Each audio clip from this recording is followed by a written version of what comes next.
இதோடைய ரத்தம் கொதிக்கும் உங்களுக்கு இது படிக்கிறப்பெல்லாம். இதெல்லாம் யாருக்கு தெரியும்? இதெல்லாம் யாருக்கு தெரியும்? நீங்கள் போய் ஓட்டு போடுறீங்களா? என்ன யாருக்கு ஓட்டு போடுறீங்க? 2000 பணம் ஒரு குவார்ட்டர் வாங்கிக்கிட்டு ஓட்டு போடுறீங்க. நல்ல மக்கள் தலைவர் தேர்ந்தெடுக்கிறீங்க. நீங்கள் எவனாவது ஒருத்தன் முன்னால் வர்றானா, நான் வித்தியாசம் மனிதன் சொல்கிறானா? வர்றானுங்க, கொள்ளையடிக்கிறானுங்க, சாப்பிட்றானுங்க, நாடு நாசமாக போகுது. இந்தியன் ஆர்மி உலகத்திலேயே one of the best army. இது நான் சொல்லலை, எல்லா உலக மிலிட்ரி லீடர் 1962 இந்தியன் ஆர்மி படுமோசமாக தோல்வி அடைஞ்சாங்க. இதுக்கு காரணம் என்னன்னா, நம்மளுடைய political leaders. Ganesan is arrogant fellow, you talk too much and சொல்லுவாங்க. அதனால் எனக்கு ஒன்றும் பெரிய இதை பற்றி நான் பெருமையாகவோ சந்தோஷமாகவோ இல்லை. ஏன்னா I have done my duty. Award கொடுக்குறாங்க கொடுக்காது அவங்களுடைய முடிவு. நான் எப்படி டிமாண்ட் பண்ண முடியும்? அதை நான் செயல்பாடு தான். கிட்டத்தட்ட 50 வருஷமாக டைரி எழுதுகிறேன், டெய்லி எழுதுவேன்.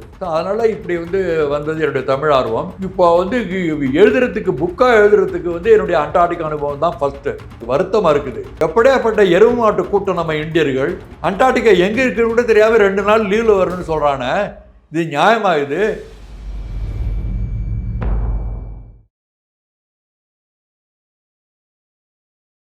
இளைய பாரத நேயர்களுக்கு வணக்கம். இன்றைக்கி நம்ம நேர்காணலில் நம்ம சிறப்பு விருந்தினர் ஒரு முக்கியமான ஒரு கமாண்டிங் ஆஃபீஸர்னு சொல்லலாம். ஒரு இராணுவ வீரர், மிகப்பெரிய போர்களை நேரடியாக பார்த்தவர்.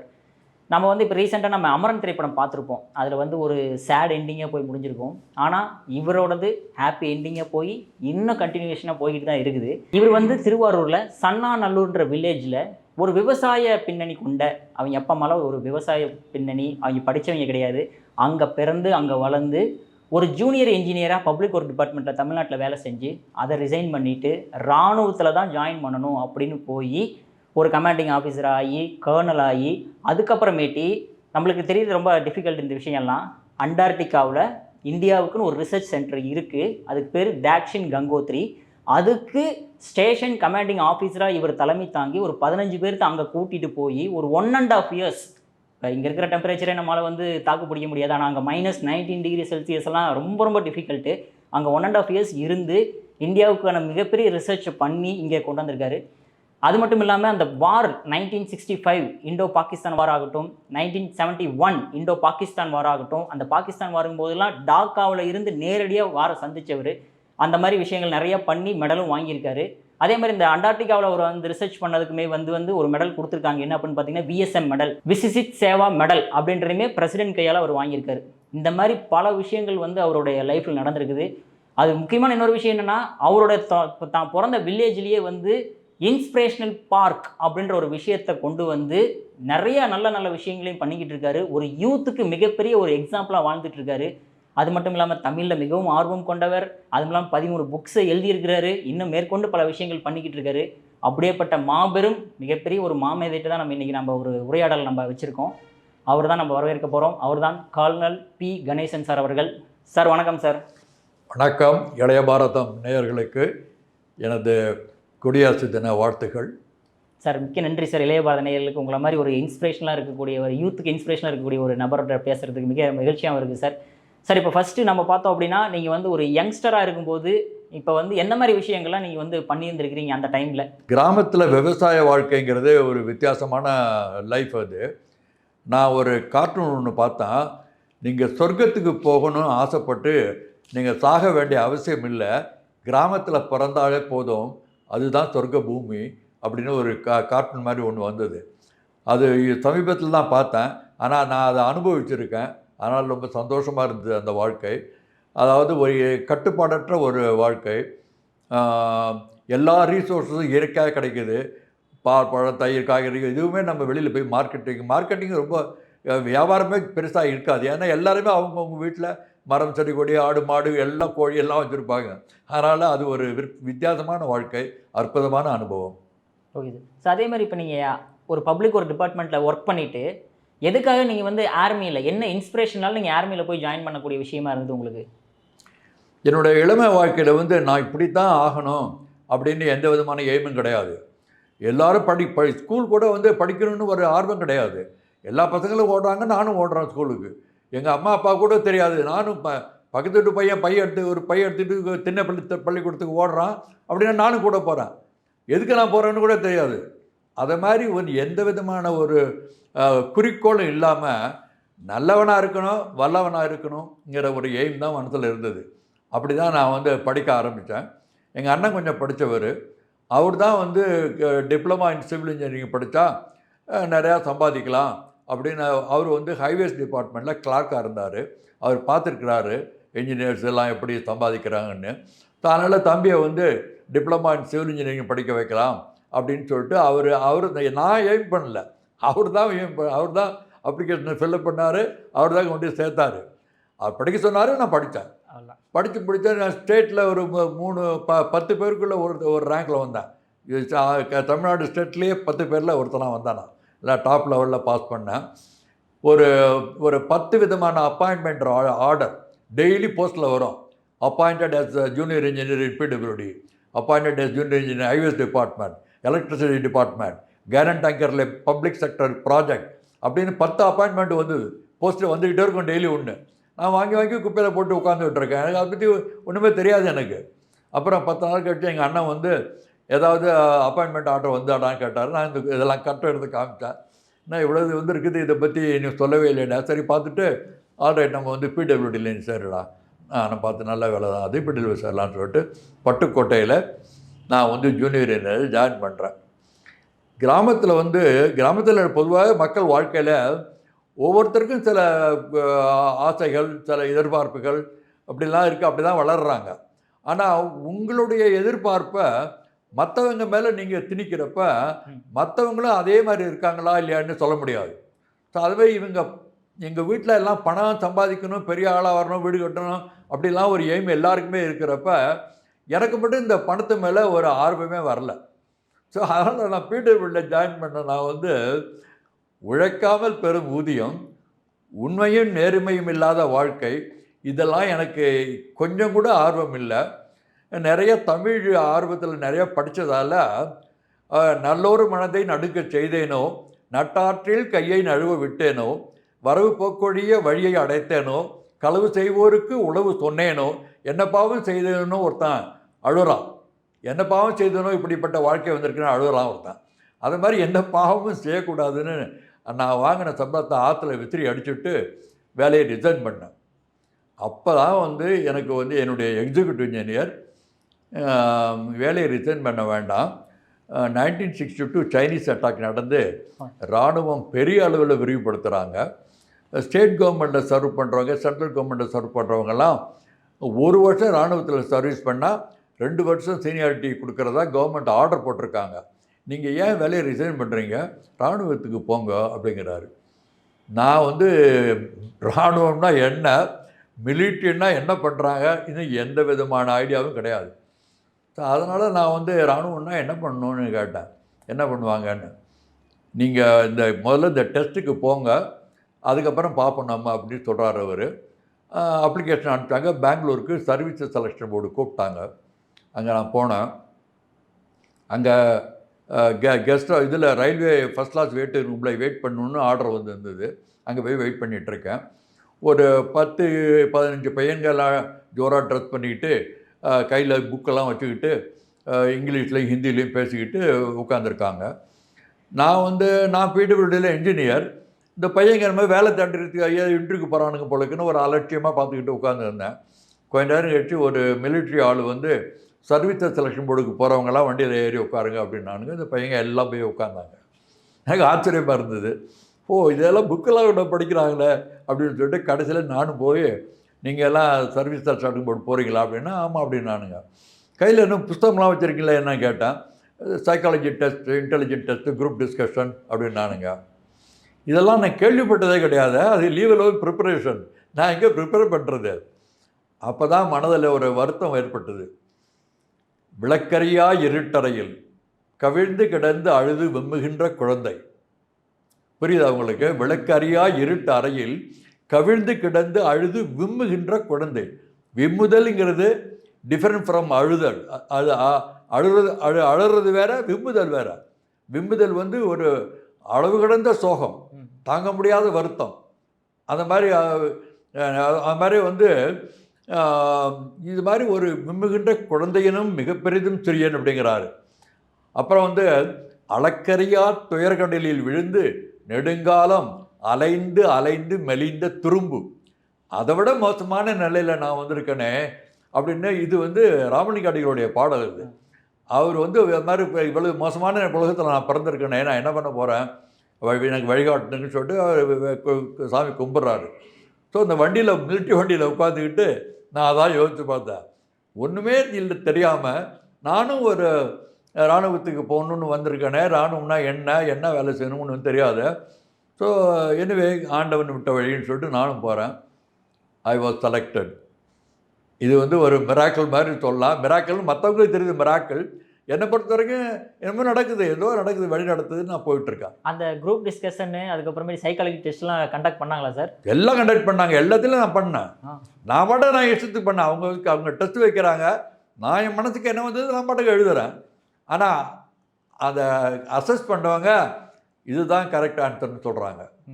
ஸோ அது மாதிரி நிறைய அனுபவம் உண்டு. ஸோ இராணுவத்தில் நான் தான் சேர போகிறேன்னு பார்த்தீங்கன்னா, இது இந்த நிகழ்ச்சி ஒரு யாருமே எதிர்பார்க்கல. எங்கள் வீட்டில் யாருக்குமே தெரியாது நான் இராணுவத்துக்கு போகிறேன்னு. யாருக்கும் நான் சொல்லலை.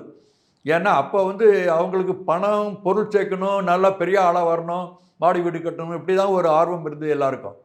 ஆனால் நான் என்னை பொறுத்த வரைக்கும் நான் ஒரு வித்தியாசமான மனிதன். தேடிச்சோறு நிதந்தின்றி பல சின்னஞ்சிறு கதைகள் பேசி மனம் வாடி துன்பம் மிக உடன்று பிறர் வாட பல செயல்கள் செய்து நரைகூடி கிழப்பெரும் ஏதி கொடுங்கூற்றுக்கு இறைய பின் மாயும் பல வேடிக்கை மனிதர்களைப் போல் நானும் வீழ்வேன் என்று நினைத்தாயோ அப்படின்னு ஒரு கேள்வி கேட்கலாம் ஒருத்தன். அந்த கேள்வியை லட்சக்கணக்கான கோடிக்கணக்கான எண்ணிக்கையற்ற மக்கள் தமிழ்நாட்டில் படிக்கிறாங்க. எவனாவது ஒருத்தன் முன்னால் வர்றானா, நான் வித்தியாசமான மனிதன் சொல்கிறானா? வர்றானுங்க, கொள்ளையடிக்கிறானுங்க, சாப்பிட்றானுங்க, நாடு நாசமாக போகுது. இன்றைய குடியரசு தின நிகழ்ச்சியில் எனக்கு ரொம்ப பெருமையாக இருக்குது. மக்கள்கிட்ட இளைய சமுதாயத்துக்கு இதை எடுத்து சொல்லணும். உங்களால் சாதிக்க முடியும். இந்தியா ஒரு மாபெரும் தேசம். இந்த தேசத்தின் பெருமையை நிலைநாட்டுவதற்கு முன்னால் வாங்க. அவன் கேட்குறான், பாரதி கேட்குறான், நான் வித்தியாசமான மனிதன்னு. நீங்கள் எல்லாருமே வித்தியாசமான மனிதர்கள், முன்னுக்கு வாங்கன்னு சொல்கிறேன். ஓகே சார், அதே மாதிரி நீங்கள் 1965 சரி 1921 இந்த மாதிரி 2 மிகப்பெரிய போரை இந்தியா சந்திச்சிருக்கு. அதில் முக்கியமான ஒரு நபராகவும் நீங்கள் இருந்திருக்கீங்க. உங்களுடைய அனுபவம் எப்படி இருந்தது சார்? என்னென்ன விஷயங்கள்லாம் அதில் இடத்துல நடந்தது? வாருங்கிறது போர்க்களம்ங்கிறது ஒரு வித்தியாசமான அனுபவம். அது எப்போதுமே ஒருத்தரை பற்றி ஒரு அனுபவம், உங்கள் அனுபவம் எப்படின்னு கேட்டிங்கன்னா, வெளியில் நடக்கிற அனுபவம் உங்கள் மனதுக்குள்ளே என்ன தாக்கத்தை ஏற்படுத்துதுங்கிறது உங்களுடைய அமைப்பை பொறுத்தது. ஒரு படிக்காத முட்டாள் குளிருக்கு இப்போ அண்டார்டிகாவில் போயிட்டு வந்தான், படிக்காத முட்டாள், ஏன்னா எப்படா இருந்ததுன்னு கேட்டால் ஒரே குளிர் போகிற போதிட்டு படுத்துருந்தோன்னு சொல்லுவான். நல்ல ஒரு படித்தவனை கேட்டிங்கன்னா அற்புதமான அனுபவம் இது, உலகத்தை கீழ்கூடி அவன் பாட்டு பெரிய கதை சொல்லுவான். ஸோ அதாவது ஒவ்வொரு மனிதனும் தன்னுள்ள தனக்கு இன்டர்னல் அவன் படிப்பு, அறிவு, அவனுடைய எண்ணங்கள், இது எந்த அளவுக்கு வளர்ச்சி அடைஞ்சிருக்குதோ அதை தான் நீங்கள் வெளியில் பார்க்கலாம். ஸோ போர்க்களத்துக்கு நான் போனேன். அப்புறம் சின்ன பையன், ஜஸ்ட் செகண்ட் லெஃப்டினன்ட், கமிஷன் ஆகி 1 வருஷம் மட்டும் தான் ஆகலை. 64 கமிஷன், 65க்கு நான் போகிறேன். ஸோ அந்த வாரில் பார்த்தீங்கன்னா கிட்டத்தட்ட ஒரு whole India is moving towards western border. India முழுக்க தமிழ் சவுத்தில் பார்த்து அந்த தாக்கம் கிடையாது. நான் அப்போ 65 வார் நடக்கிறப்ப நான் லீவில் இருந்தேன். லீவில் ராமேஸ்வரத்துக்கு பக்கத்தில் பாம்பன் இடத்துல என்னுடைய ஃப்ரெண்டு கூட ஊர் லீவில் வந்திருக்கேன். ஆனுவல் லீவ் வந்திருக்கேன். முதல் லீவு, இராணுவ அதிகாரி, முதல் லீவு. ஃப்ரெண்டு கூட உட்காந்துட்டு டைம் ஸ்பெண்ட் பண்ணிகிட்டு இருக்கேன். அப்போ ரேடியோ நியூஸ் வருது, பாகிஸ்தான் அட்டாக் பண்ணியிருக்காங்க, கட்சியில் அட்டாக் பண்ணியிருக்காங்க, இராணுவத்துக்கு விடுமுறை கேன்சல் பண்ணிட்டாங்க, எல்லோரும் உடனே ரிப்போர்ட் பண்ணுங்க அப்படின்னு மெசேஜ் வருது. அடடா நான் போகிறேன்டான்னு சொல்லிட்டு மறுநாள் காலையில் பேக் பண்ணி எடுத்துகிட்டு ஊருக்கு வந்தேன். டெலகிராம் இருந்தது லீவ் கேன்சல்னு. மெட்ராஸ் சென்ட்ரல் ஸ்டேஷன் பார்க்குறேன், கிட்டத்தட்ட ஒரு 50,000 பேர் இருக்கலாம். ஒரு இடமே உள்ள நுழையவே இடம் இல்லை. பிளாட்ஃபார்த்தில் எல்லாம் மிலிட்ரி ஆளுங்க கிடக்கிறாங்க.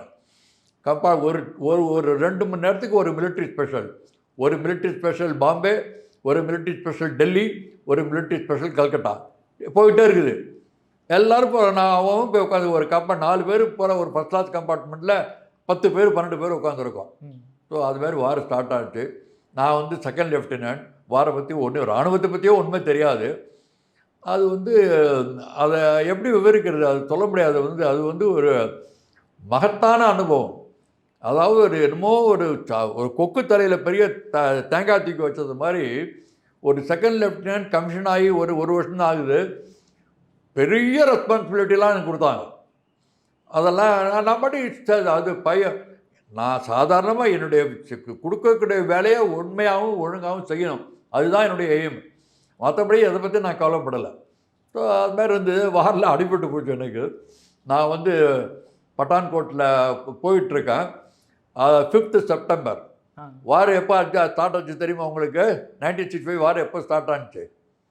1 செப்டம்பர். 1 செப்டம்பர் ஸ்டார்ட் ஆகி 5 நாளாக ஆகுது. இப்போ 5வது நாள் வார் ஃபுல் ஸ்விங்கில் நடக்குது. அப்போ நான் வேறு என்னுடைய வேலையை முடிச்சுக்கிட்டு நான் போய் என்னுடைய யூனிட் தேடிட்டு போகிறேன். பட்டான்கோட்டுக்குள்ள நுழையிறேன். அப்போ பாகிஸ்தான் வந்து ஏர் ஸ்ட்ராஃபின்னு சொல்லுவாங்க. ஏர்க்ராஃப்டில் கன்னை தலைகீழ வச்சுட்டு ஃபயர் பண்ணுவாங்க. அந்த ஏர்க்ராஃப்ட்டு ஒரு ரவுண்டு ஒரு 10 செகண்டு 20 செகண்டில் ஒரு ரவுண்டு சுற்றிட்டு 2000-3000 புல்லட்டு ஃபயர் பண்ணிவிடுவாங்க. பண்ணிட்டு திரும்ப பாகிஸ்தானுக்குள்ளே போயிடுவாங்க. ஏன்னா ரொம்ப நேரம் இருக்க முடியாது. நம்மளுடைய ஆன்டி ஏர்க்ராஃப்ட் கன்லாம் ஷூட் பண்ணிவிடுவாங்கள. ஒரு ரவுண்டு பண்ணிட்டு போயிடுவாங்க. உள்ளே வெளியே பாகிஸ்தானுக்குள்ளே போயிடுவானுங்க. அப்போ இந்த 2000-3000 புல்லட்டு பதுங்கு குழியில் இருக்கவனை கொல்றதுக்கு வழி இது. நேராக பார்த்தினா கிரவுண்டில் இருக்கவனை சொல்லலாம். பதுங்கு குழியில் இருக்கவனை சொல்கிறதுக்கு மேலேருந்து ஷூட் பண்ணுவானுங்க. ஸோ அதில் நான் மாட்டிக்கிட்டு அது அங்கேயும் இங்கேயும் ஓடுறோம் ஷெல்டருக்கு. ஸோ அந்த மாதிரி சமயத்தில் எனக்கு காலில் அடிபட்டு போச்சு. என்ன ஆச்சுன்னு தெரில. அப்போ பார்த்தா கால் பூட்டை ஓப்பன் பண்ணி பார்க்குறேன், ஜெட்டு மாதிரி பிளட் அடிக்குது. ஒரு ஸ்பிரிண்டர் ஏதோ டேங்க்கு ஏதோ ஒரு மெட்டல் போர்ஷனை அடித்து ஏர்க்ராஃப்ட்லேருந்து மெட்டல் போர்ஷனை அடித்து அது ஸ்ப்ளிட் ஆகி வந்து என்னுடைய காலில் அடிபட்டுருக்குது. ஸோ காலில் ரத்தம் கொட்டுது. அப்புறம் நான் வந்து என்னுடைய யூனிட் எங்கேன்னு தெரியல, தேடிக்கிட்டு இருக்கேன். அப்புறம் எனக்கு ஒரு மத்தியானம் போல் கண்டுபிடிச்சேன். அவங்கள கண்டுபிடிச்சிட்டு அவன் சொன்ன அடிபட்டு போச்சு, காலில் ரத்தம் கொட்டுதுன்னு சொன்னோன்னே உடனே மிலிட்ரி ஹாஸ்பிட்டலில் போய் ரிப்போர்ட் பண்ணு அப்படிங்கிறாரு என்னுடைய கமாண்டிங் ஆஃபீஸர்.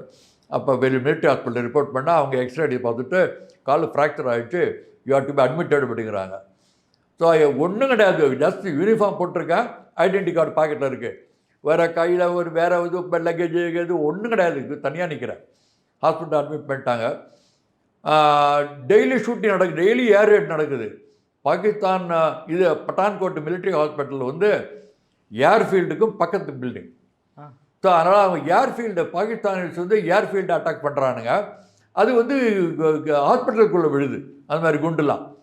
ஸோ ஒரு 10 நாள் ஒரு 2-3 நாள் ஆகிருக்கும்.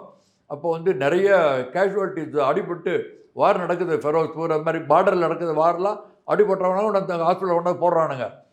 ஹாஸ்பிட்டல் ஃபுல்லாக ஆயிடுச்சு. அப்போ என்ன பண்ணாங்க, கேஷுவாலிட்டி ரொம்ப ஜாஸ்தியாகுது, இந்த நம்ம வந்து யார் யார் இது ட்ரெயின் ஜீனியை தாங்க முடியுமோ அவங்கெல்லாம் டெல்லிக்கு அனுப்பிச்சிடலாம் அப்படின்னு ஒரு ஸ்பெஷல் ட்ரெயினை லோட் பண்ணி டெல்லிக்கு எடுத்து தயார் பண்ணுறாங்க. அதில் நான் என்னையும் சேர்த்து அனுப்புகிறானுங்க. ஏன்னா எனக்கு பெரிய ட்ரீட்மெண்ட்லாம் ஒன்றும் கிடையாது. காலு ஃப்ராக்சர் ஆகி பேண்டேஜ் போட்டாச்சு, வேறு ஒன்றும் கிடையாது. I have to wait for some time, அவ்வளோதான். 28 days ஒரு 1 month 1.5 month கழிச்சு அது ஹீல் ஆகிட்டு தன்னாலேயே. ஸோ நான் பட்டான்கோட்லேருந்து டெல்லிக்கு வருது எங்கள் special train, military casualty train. கிட்டத்தட்ட ஒரு 1500 பேர் 2000 பேர் இருப்பாங்க அடிப்பட்டவனுங்க. விதவிதமான கேஷுவாலிட்டிஸ். அதாவது இங்கிலீஷில் கேஷுவாலிட்டிங்கிறதுக்கு நம்ம சொல்கிறோம் வந்து போர்க்களத்தில் அடிபட்டவங்கன்னு சொல்லலாம். போர்க்களத்தில் அடிபட்டவங்க வந்து எப்படி நார்மலாக என்ன கை காலு கண்ணு மண்டை தலை எனிதிங் கேன் ஹேப்பன். ஸோ அதில் important one more thing, psychological casualties.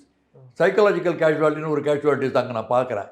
என்னன்னா அந்த வாரை பார்த்துட்டு பைத்தியமாயிடுறான், மூளை குழம்பு போயிடுது அவனுக்கு. பக்கத்தில் ஃப்ரெண்டுக்கு கூட ஒருத்தன் இருக்கான், ஒரு ஆர்டிலரி ஷெல்லு விடுது, டபார்னு ஷெல்லு விடுது, எல்லாரும் மண்ணில் புதஞ்சிடுறாங்க. அப்புறம் தூக்கி உட்காராங்க. அப்போ இவனுக்கு ஒருத்தன் வந்து மென்டல் கேஷ் அப்படியே ஒன்றுமே தெரியல அவனுக்கு, அவன் யார் என்னன்னு தெரியாது அவனுக்கு. இது பிகம் சைக்காலஜி கேஷுவாலிட்டி. அது மாதிரி கூட அந்த ஆளுங்க கூட நான் ட்ரெயினில் பட்டான்கோட்லேருந்து டெல்லி வரேன். டெல்லி வந்தோன்னா டெல்லியில் வந்து ட்ரெயினில் இருந்து இறங்காதீங்க யாரும் அப்படிங்கிறாங்க.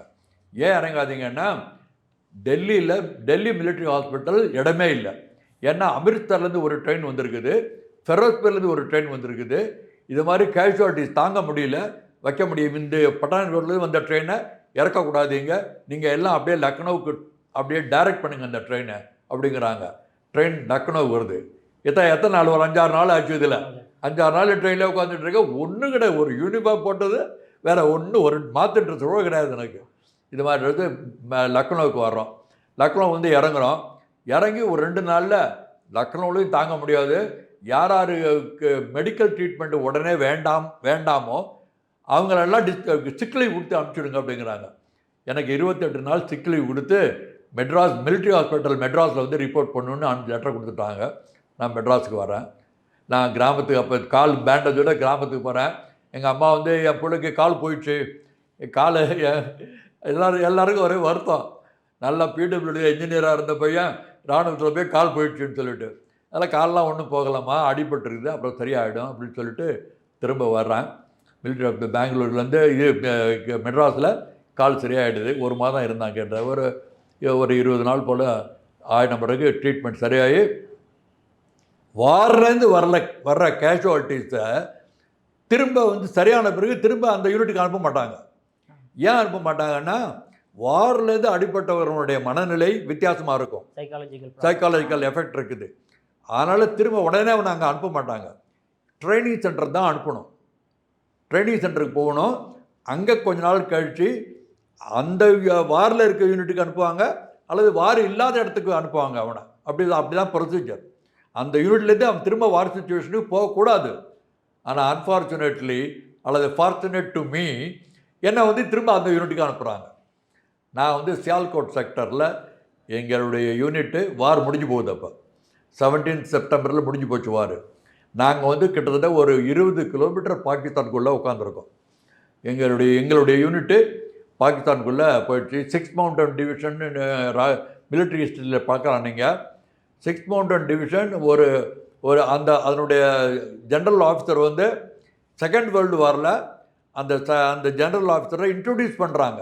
எப்படி இன்ட்ரடியூஸ் பண்ணுறாங்கன்னா, the best company commander in south east ஏஷியாவிலேயே பெஸ்ட் கம்பெனி கமாண்டர். அப்போ மேஜராக இருந்தவர் இப்போ எங்களுடைய டிவிஷனல் கமாண்டராக இருக்கார், மேஜர் ஜென்ரலாக இருக்கார். ஸோ அவர்கிட்ட ட்ரஸ்ட் பண்ணுறாங்க பாகிஸ்தான் அட்டாக் பண்ணுறதுக்கு. ஸோ நாங்கள் 20 கிலோமீட்டர் போல் உள்ள சியால்கோட் செக்டர், சியால்கோட் வந்து ஒரு 4 கிலோமீட்டர் 3 கிலோமீட்டர் தூரத்தில் சீஸ்ஃபயர் ஆகிடுது. அங்கே நான் போகிறேன். அது அங்கே போட்டால் அப்புறம் அப்போலாம் ஹிஸ்ட்ரி போயிட்டே இருக்கும். அதனுடைய 65 வார் எக்ஸ்பீரியன்ஸ் அதுதான் சொல்லலாம் சார். ஆனால் நம்மளால் பார்க்க முடியும் 1965 வார், இண்டோ பாகிஸ்தான் வார் வந்து இந்தியாவுக்கு வின்னா இல்லை பாகிஸ்தானுக்கு வின்னா? வாரில் வந்து நீங்கள் வந்து வின் லாஸ் அப்படின்னு சொல்கிறத விட எங்களுடைய அதாவது இந்திய இராணுவத்துடைய எய்ம் என்ன, இந்திய எல்லைகளை பாதுகாக்க வேண்டியது. ஸோ இந்த 65 ஒவ்வொரு வார்லையும் ஒன்று நீங்கள் ஞாபகம் வச்சுக்கணும், இந்தியன் ஆர்மி உலகத்திலேயே one of the best army. இது நான் சொல்லலை, எல்லா உலக தலைவர்களும், எல்லா உலக மிலிட்ரி லீடர்ஸ், உலக சிவில் லீடர் சொல்லலைன்னா, ஒரு இராணுவத்தை பற்றி கமெண்ட் பண்ணுறதுக்கு இராணுவ அதிகாரி தான் பண்ண முடியும், சிவிலியன் பண்ண முடியாது. அவங்களுக்கு என்ன தெரியும் இராணுவத்தை பற்றி? அதனால் அவங்க பண்ண முடியாது. அவங்க பண்ணாலும் அது சரியான அணுகுமுறையாக இருக்காது. ஸோ இராணுவ தலைவர்கள் வெளிநாட்டில் உள்ள இராணுவ தலைவர்கள், ஃபீல்ட் மார்ஷல் சிலிமினி கேள்விப்பட்டிருக்கலாம், பிரிட்டிஷ் ஆஃபீஸர். ஃபீல்ட் மார்ஷல் மான்கோமரின்னு கேள்விப்பட்டிருக்கலாம். இவங்கெல்லாம் British officers. German officer, German leader Rommel, அவெல்லாம் one of the finest officers of the world level. இவங்க எல்லாம் சொல்கிறாங்க Indian army is the best in the world அப்படின்னு. ஸோ அது மாதிரி இருக்கிறப்ப நாங்கள் டிஃபெண்ட் பண்ணி நான் ஒவ்வொரு இடத்துல எங்களுடைய யூனிட்டி 20 கிலோமீட்டர் உள்ளே போய் உட்காந்துருக்கோம். சில இடத்துல பாகிஸ்தானுக்குள்ளே வந்திருக்கானுங்க. 71 வாரில் நம்ம பாகிஸ்தானுக்கு உள்ளே வந்து இன்ன வரைக்கும் நம்ம இடத்த அவங்க பிடிச்சிட்டு உட்காந்துருக்காங்க. வந்து சாம் ஜௌரியான் அப்படின்னு 2 வில்லேஜ் ஜம்மு பக்கத்தில் இருக்குது. அவங்க பாகிஸ்தான் அட்டாக் பண்ணி ஒரு எதிர்பாராத அட்டாக் 71 வாரில் அவங்க பண்ணது. அப்போ வந்து நம்மளுடைய வில்லேஜை நம்ம லூஸ் பண்ணிட்டோம். ஸோ வாரை பொறுத்த வரைக்கும் இது வரைக்கும் 1962 இந்தியன் ஆர்மி படுமோசமாக தோல்வி அடைஞ்சாங்க. இதுக்கு காரணம் என்னன்னா நம்மளுடைய பொலிட்டிக்கல் லீடர்ஸுக்கு வந்து சரியான அணுகுமுறை இல்லாமல் இராணுவத்தை வந்து அவங்க சரியாக பயன்படுத்தலை, இராணுவத்தை வந்து சரியாக எக்யூப் பண்ணல. நம்ம வந்து அப்போ சைனீஸ் அட்டாக், அதை தான் சைனீஸ் புரிஞ்சுக்கிட்டு வந்து அட்டாக் பண்ணானுங்க. அவங்க வந்து அவங்களாம் அட்டாக் பண்ணானுங்க, அவங்களாம் விட்டுட்டு போனானுங்க. நம்ம ஒன்றும் பெரிய டிஃபெண்ட் பண்ணல. 1962 வார் வந்து படுதோல்வி. ஆனால் உலக அளவில் இராணுவத்தை பொறுத்த வரைக்கும் இராணுவ தலைவர்களுக்கு தெரியும் நம்மளை சரியான விதத்தில் இவங்க உபயோகப்படுத்திக்கல. எத்தனையோ அற்புதமான தலைவர்கள்லாம் கொண்டுட்டாங்க, சைனீஸ் கொண்டுட்டாங்க. ரொம்ப நல்ல பெரிய பெரிய அற்புதமான தலைவர்கள்லாம் கொண்டுட்டானுங்க. ஒருத்தர் 2 பேர் இல்லை, நிராயுதபாணியான இந்தியன் சோல்ஜர்ஸை கொண்டுட்டானுங்க. வாரில் ஜெனீவா கன்வென்ஷன் பிரகாரம் ஒருத்தன் சரண்டர் ஆனான்னா அவனை அரெஸ்ட் பண்ணி பிரிசனர் வார வைக்கணும். ஆனால் இவங்க அப்படி வைக்கல, அவனை ஷூட் பண்ணி கொண்டுடுறாங்க. ஏன்னா பிரிசனர் வார வச்சுக்கிட்டு அவனுக்கு சாப்பாடு போட்டு அவனை காப்பாற்றணும்னு சொல்லிட்டு அவனை கொண்டுடுறாங்க. இந்தியன் ஆர்மி 1971 வாரில் நம்ம 93,000 பிரிசனரை கொண்டு வந்தோம். அவனுக்கு ராயல் ட்ரீட்மெண்ட் பண்ணோம், அவ்வளோ இது பண்ணாருங்க. ஸோ வாரை பொறுத்த வரைக்கும் இந்திய இராணுவத்துக்கு நிகர் யாருமே கிடையாது. அப்படி இது அதுவும் எஸ்பெஷலி ஆஃபீஸர்ஸ் அண்ட் ஜவான்ஸ் இவங்கள பார்த்தீங்கன்னா இவங்களுடைய நாட்டுப்பற்றுங்கிறது வெளியில் எக்ஸிபிட் பண்ண முடியாது. ஆனால் அந்த சுச்சுவேஷன் வர்றப்ப, அந்த நிகழ்ச்சி நடக்கிறப்ப அவங்க பொங்கி எழுறது எப்படின்னு சொல்ல முடியாது. முதல்ல நம்ம வந்து முதல்ல கணிக்க முடியாது இப்படி தான் பண்ணுவான்னு சொல்லிட்டு. ஒரு சண்டி மிரண்டால் என்ன அர்த்தம்? சண்டி மிரண்டால்னா என்ன அர்த்தம் தெரியுமா? அடுத்தது நீங்கள் சொல்லுங்க, மக்களுக்கு அடுத்து சொல்லுங்க. சண்டி மிரண்டால் காடு கொள்ளாது. அது சாது மிரண்டால் தானே சார்? சாது மிரண்டால், சாதுவர் சண்டி 2 பேரும் ஒரே வார்த்தை தான். அதாவது ஒரு சோம்பேறி முறுக்கி எழுந்தான்னா அவனுடைய செயல்பாடுகளை யாராலையும் தடுக்க முடியாது. எல்லாரும் சோம்பேறி நினச்சிட்டு இருப்பாங்க. ஆனால் அவனுக்குள்ளே இருக்க ஒரு சக்தி பொங்கி எழுதப்ப அது பிரமாதமாக இருக்கும், யாரும் சொல்ல முடியாது. அது மாதிரி வந்து இராணுவத்தில் ஒரு போர்னு வர்றப்ப ஒருத்தன் எப்படி பிஹேவ் பண்ணுவாங்கிறத யாராலையும் சொல்ல முடியாது. ஓரளவு கணிக்கலாம் சார். அதே மாதிரி நீங்கள் வந்து 1965 வாரில் வந்து ஒரு 20 கிலோமீட்டர்ஸ் பாகிஸ்தானுக்குள்ளே இருந்திருக்கிறீங்க. 1971 வாருங்கும் போது டாக்காவிலே இருந்திருக்கிறீங்க, ஓகேங்களா? அங்கே நீங்கள் பார்த்த விஷயங்கள் என்னென்னு அனுபவத்தை சொல்ல முடியுமா சார்? டாக்கா வந்து ஒரு இன்றைய வரைக்கும் உலக அளவில் பேசப்படக்கூடிய ஒரு வார் டாக்கா. நம்ம இந்தியன் ஆர்மியோடைய அந்த லிபரேஷன் ஆஃப் ஈஸ்ட் பாகிஸ்தான்ங்கிறது இன்றளவும் ஒரு அற்புதமான ஒரு என்ன சொல்கிறது, ஒரு செயல்பாடு அது. அது மாதிரி யாருமே இது வரைக்கும் உலகத்தில் யாருமே அப்படி பண்ணதில்லை. பாகிஸ்தான் ஆர்மி வந்து எப்படி இருந்தாலும் மேபி அவங்களுடைய கணிப்பு வந்து பார்டரில் கொஞ்சம் ஆக்குபை பண்ணி அகதிகள்லாம் உள்ளே அனுப்பிச்சிடுவாங்க அப்படின்னு நினச்சிருக்கலாம். ஃபுல் ஈஸ்ட் பாகிஸ்தான் லிபரேட் பண்ணுங்கிறது யாருக்குமே அப்போ ஐடியா இல்லை. அப்படி தான் இருந்தது ஆரம்பத்தில். ஆனால் நாங்கள் அந்த வார் ஸ்டார்ட் ஆன பிறகு பார்த்திங்கன்னா பாகிஸ்தான் ஆர்மிக்கு சண்டை போடணுன்னு ஒரு இன்ட்ரெஸ்ட் கிடையாது அவங்களுக்கு. எங்களுடைய நாடு நாங்கள் காப்பாற்றணும் இல்லாமல், ஏன்னா வெஸ்ட் பாகிஸ்தான் ஆர்மி முழுக்க வெஸ்ட் பாகிஸ்தான் சேர்ந்த ஆளுங்க தான். அவனுங்க வந்து பங்களாதேஷில் இருக்க பாப்புலேஷனை செகண்ட் ரேட் சிட்டிசன் தான் ட்ரீட் பண்ணுறாங்க. அவங்க நம்ம நாடு நம்ம மக்கள்னு அவங்க வந்து நம்ம மக்கள் இருந்தால் அவங்க அதுக்காக போராடுவாங்க. நம்ம மக்கள்னு அவங்க நினைக்கல. அவங்க என்னமோ ஒரு ஸ்டேஜ். அதனால தான் பங்களாதேஷ் பீப்புளை எல்லாம் ரேப் அண்ட் மர்டர் இதெல்லாம் டோட்டலி நாசம் பண்ணாங்களே ஈஸ்ட் பாகிஸ்தானை. அந்த ஸ்டேஜில் நாங்கள் உள்ளே போனோம். அதை உள்ளே போன பிறகு வார் ஸ்டார்ட் ஆன பிறகு தான் தெரிஞ்சது பாகிஸ்தான் ஆர்மியில் பெரிய அது ஒன்று ஞாபகம் வச்சுங்க. 1971 வார் பங்களாதேஷில் மட்டும் நடக்கலை, வெஸ்ட் பாகிஸ்தான்லேயும் நடக்குது, ஜம்மு காஷ்மீர்லேயும் நடக்குது. ஸோ ஜம்மு காஷ்மீரில் சிவியராக சண்டை நடந்தது. பங்களாதேஷில் அவ்வளவு சிவியர் ஆரம்பத்தில் கொஞ்சம் டஃப் ஃபைட் இருந்தது. ஸோ அங்கே ஆல்பர்ட் எக்காங்கிறவனுக்கு பரங்கு சக்கரா கொடுத்தாங்க. அதெல்லாம் பங்களாதேஷ் நடந்தது, வாரில் நடந்தது. ஆரம்பத்தில் கொஞ்சம் டஃப்பாக இருந்தது. அதுக்கப்புறம் பாகிஸ்தானிஸ் வந்து அவங்களுக்கு தெரிஞ்சு போச்சு என்னன்னா அவங்க வந்து தப்பிக்க முடியாது. ஏன்னா எல்லா பக்கத்துலையும் இந்தியன் ஆர்மி இருக்குது, இன்க்ளூடிங் ஓஷன்.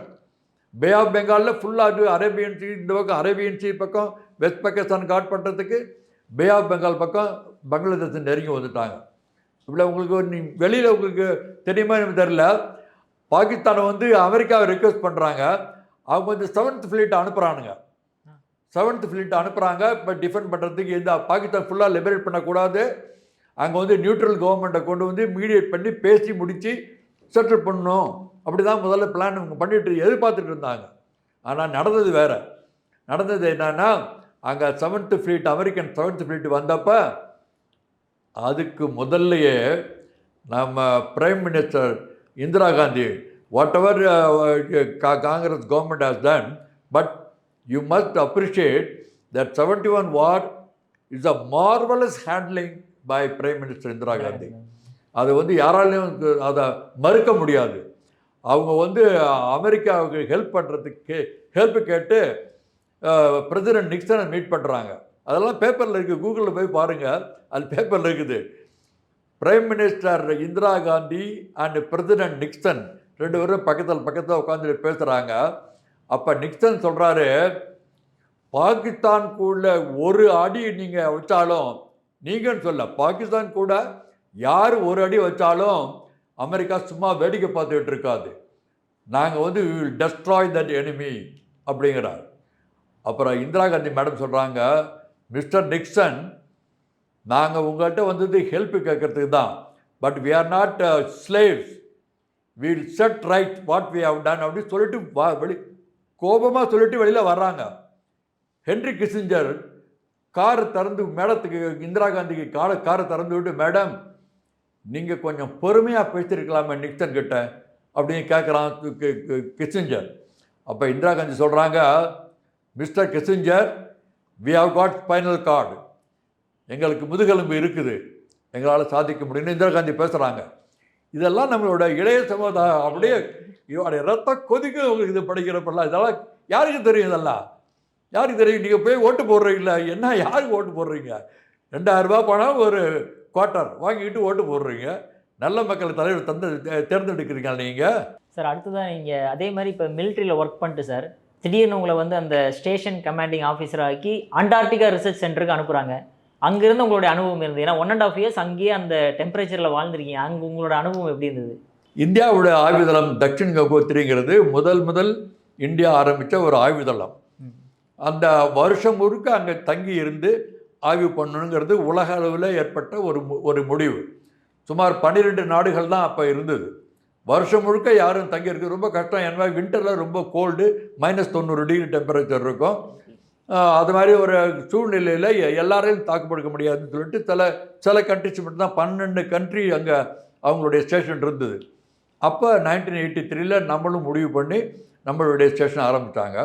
அது வந்து இந்தியாவுடைய 3வது Antarctic expedition, 3rd Antarctic expedition தான் போய் அந்த ஆயுதளத்தை கட்டி வின்டரிங் ஸ்டார்ட் பண்ணாங்க. இப்போ அதாவது அண்டார்டிகாவுக்கு ஒரு டீம் 100 பேர் 150 பேர் போகிறாங்க. அங்கே வந்து குளிர்காலத்தில் அங்கே இருக்கக்கூடிய ஆள் 15-20 பேர் தான். ஏன் 15-20 பேர் இருக்காங்கன்னு கேட்டிங்கன்னா, அந்த ஸ்டேஷன் உள்ள தங்கக்கூடிய வசதிகள் 15-20 பேர் தான் பண்ண முடியும், பெரிய அளவில் பண்ண முடியாது அப்படின்னு ஒரு 10 பேர் 15 பேர் 20 மேக்ஸிமம் 20 பேர் தான் இது வரைக்கும் இருந்திருக்காங்க. இந்தியா பொறுத்த வரைக்கும் ரஷ்யன் ஸ்டேஷன் இருக்குது, 100 பேர் இருக்காங்க. ஏன்னா அது பெரிய அளவில் வச்சுருக்காங்க, வெறும் ஃபேக்ட்ரிலாம் வச்சுருக்காங்க அங்கே. இந்தியாவோட இது நம்மளுடைய என்ன சொல்கிறது, நமக்கு தேவைகள் நம்மளுடைய ரெக்குயர்மெண்ட் அவ்வளோ இல்லை, அதுமாதிரி நம்ம பண்ணல. இப்போ கொஞ்சம் கொஞ்சமாக டெவலப் பண்ணிகிட்டு இருக்காங்க. இந்தியாவுக்கு இப்படி 3 ஆயுதளம் வந்துடுச்சு. தக்ஷின் கங்கோத்திரி இப்போ வந்து ஐஸில் மூழ்கி போச்சுது. அப்புறம் வந்து மைத்திரி இருக்குது, பாரதி இருக்குது.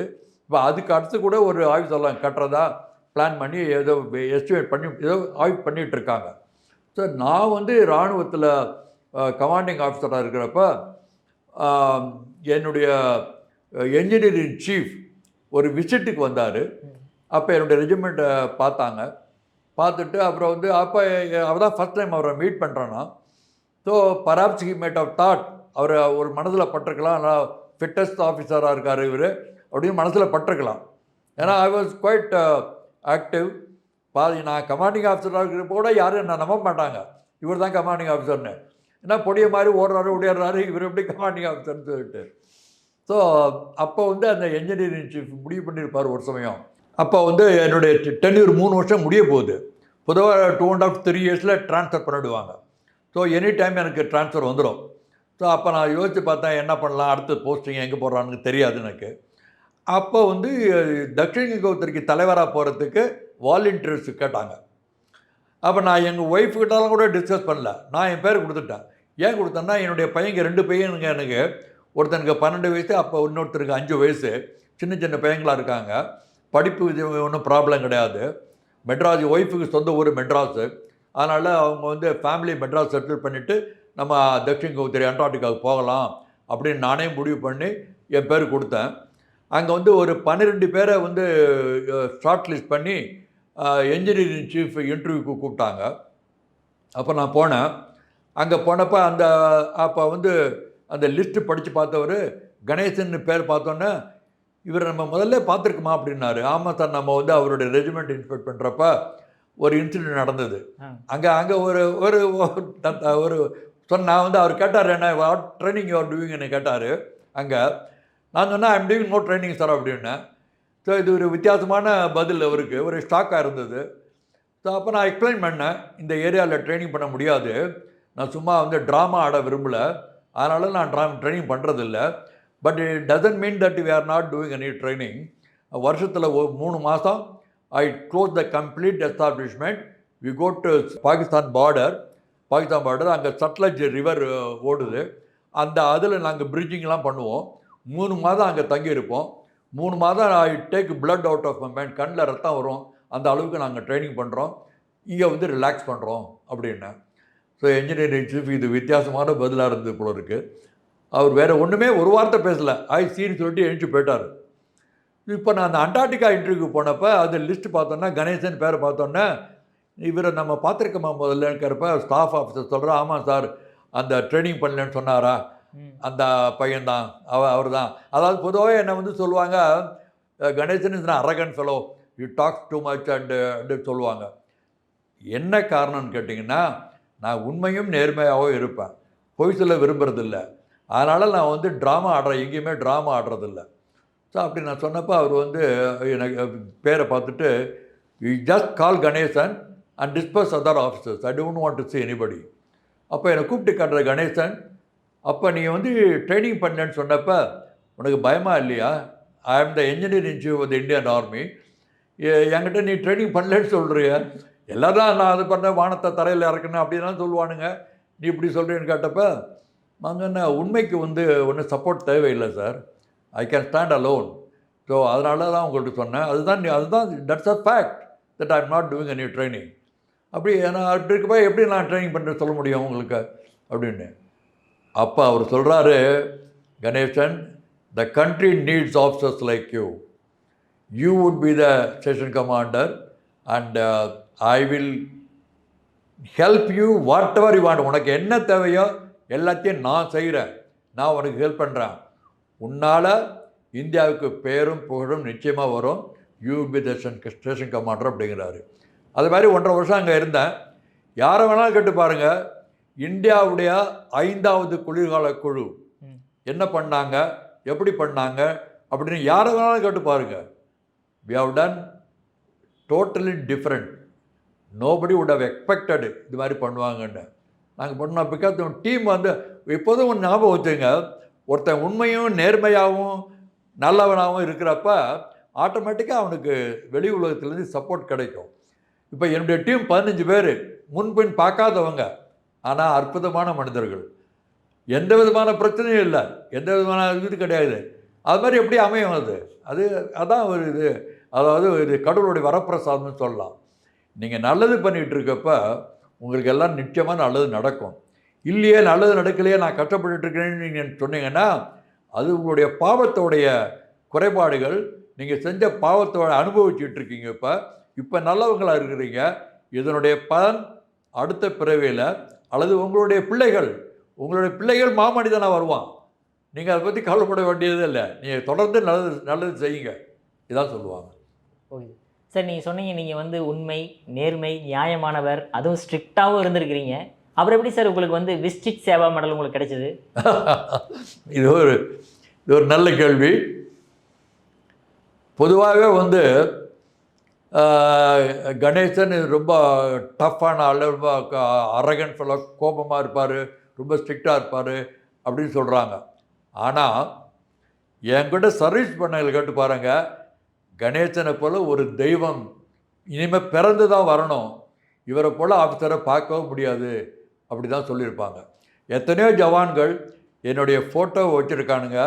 சார், நான் கோயிலுக்கு போகிறதில்ல, உங்கள் ஃபோட்டோ வச்சு தான் கும்பிடுறேன், ஏன்னா உங்களுடைய செயல்பாடுகள் யாராலையும் செய்ய முடியாது, யாராலையும் செய்கிறதுக்கு தைரியம் கிடையாது அப்படி சொல்லுவாங்க. அது மாதிரி நான் தென்திருவத்துக்கு போயிட்டு வந்தப்போ என்னுடைய பேர் ரெக்கமெண்ட் பண்ணி அவார்டுக்கு கொடுக்கணுன்னு கேட்டாங்க. அப்போ வந்து department of post and development எனக்கு அதை ரிஜெக்ட் பண்ணிட்டாங்க. அவார்டு கொடுக்கக்கூடாது, எங்களால் ரெக்கமெண்ட் பண்ண முடியாது, ஏன்னா அவர் எங்களை ரொம்ப மோசமாக ட்ரீட் பண்ணியிருக்கிறாரு அப்படின்னு சொல்லிட்டு. ஸோ பட் நான் ஏன் ட்ரீட் பண்ணால், நீங்கள் பொய் சொல்கிறீங்க, ஏமாத்துறீங்க, ட்ராமா ஆடுறீங்க. ஸோ அதனால் எனக்கு கோபம் வரும். நான் அனுபவிக்கிறேன். அண்டார்டிகாவில் -90 டிகிரியில் உட்காந்துக்கிட்டு இருக்கேன். நான் டிபார்ட்மெண்ட் ஆஃப் ஓஷன் டெவலப்மெண்ட்டுக்கு ஃபோன் பண்ணி, சார் அண்டார்டிகாவில் என்ன நடக்குதுன்னு தெரியுமா உங்களுக்குன்னு நான் கேட்குறேன். அவர் என்ன பதில் சொல்லணும்? தெரியும் தானே சொல்லணும், தெரியாதுங்கிறாரு. எப்படி சொல்ல முடியும்? நீங்கள் அனுப்பிச்சிருக்கீங்க, தெரியாதுன்னா அது என்ன அர்த்தம் அதுக்கு? ஸோ நான் கோபமாக சில வார்த்தைகள்லாம் பேசுகிறேன். நான் வந்து எப்போதுமே ஒளிவு மறைவு இல்லாத பேசுகிறவன். என் மனசுக்குள்ளே வந்து சீக்ரெட்லாம் ஒன்றும் கிடையாது. I will call a donkey as a donkey. நீங்கள் குதிரை மாதிரி இருக்குன்னு சொல்ல வேண்டிய அவசியம் இல்லை, டாங்கி. ஸோ இது மாதிரியான நிகழ்ச்சி கடைசியில் நான் 4 வருஷம் ஆகுது அண்டார்டிகாலேருந்து நான் வந்து திரும்பி வந்து 4 வருஷம் ஆகுது. 5வது வருஷம் நான் ரிட்டையர் ஆகிறேன்.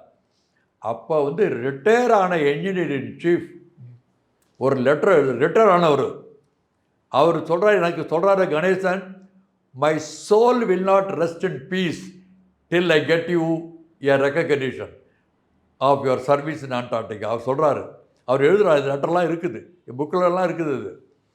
அப்போ அவர் வந்து சீஃப் ஆஃப் ஆர்மி ஸ்டாஃபுக்கு ஒரு லெட்டர் எழுதுகிறாரு. கர்னல் கணேசனை நான் செலக்ட் பண்ணேன் தென் துருவத்துக்கு, இந்திய ஆயுதளத்துக்கு தலைவராக போகிறதுக்கு. அவர் has done excellent work, but unfortunately is very honest and sincere. அவருடைய உண்மையும் நேர்மையும் அதை தாங்க முடியாத சில பீப்புள் இருக்காங்க, அவங்களால அவருக்கு வந்து ரிஜெக்ட் பண்ணுறாங்க, அவர் அவார்டு கொடுக்கலன்னு சொல்கிறாங்க. கணேசனுடைய சர்வீஸஸை ரெக்கக்னைஸ் பண்ணலன்னா அது நீதிக்கு பண்ணுற துரோகம். அவர் லெட்டர் எழுதியிருக்காரு, இந்த லெட்டரை யார் வேணாலும் படித்து பாருங்கள். நான் 12 புத்தகம் எழுதியிருக்கேன், அந்த புத்தகத்தில் இந்த லெட்டர்லாம் பிரிண்ட் பண்ணி வச்சுருக்கேன். கணேசனுடைய சர்வீஸை ரெக்கக்னைஸ் பண்ணலைன்னீங்கன்னா அது நீதிக்கு பண்ணுற துரோகம் அப்படின்னு எழுதுறாரு, லெட்டர் எழுதுறாரு. அந்த லெட்டரை எனக்கு அனுப்புகிறாரு, நாட்டின் ஒரிஜினல் போட்டு எனக்கு அனுப்புகிறாரு. அவர் என்ன சொல்கிறாரு அதில், அதான் சொன்னார், my soul will not rest in peace till I get you award அப்படின்னு. அவர் லெட்டர் எழுதி ஒரு 10 நாள் கழிச்சு K.A. Nambiar, defence secretary at Delhi, defence secretary எனக்கு ஒரு டெலகிராம் அனுப்புறாரு. Sir, the president is please to award you Vasishta Seva medal for distinguished service அப்படின்னு லெட்டர் வருது. உடனே ஃப்ரெண்ட்ஸ் எல்லாம், sir you have been awarded Vasishta Seva medal அப்படின்னு. நான் சொல்கிறேன், please correct your self, it is not a award, it was a demand. அதனால் எனக்கு ஒன்றும் பெரிய இதை பற்றி நான் பெருமையாகவோ சந்தோஷமாகவோ இல்லை, ஏன்னா I have done my duty.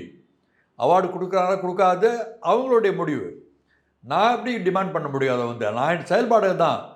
பரமாத்மா கிருஷ்ணன் என்ன சொல்கிறான், செயல்புரிவு தான் மனிதனுடைய கடமை, அதனுடைய பலனை எதிர்பார்க்கக்கூடாது.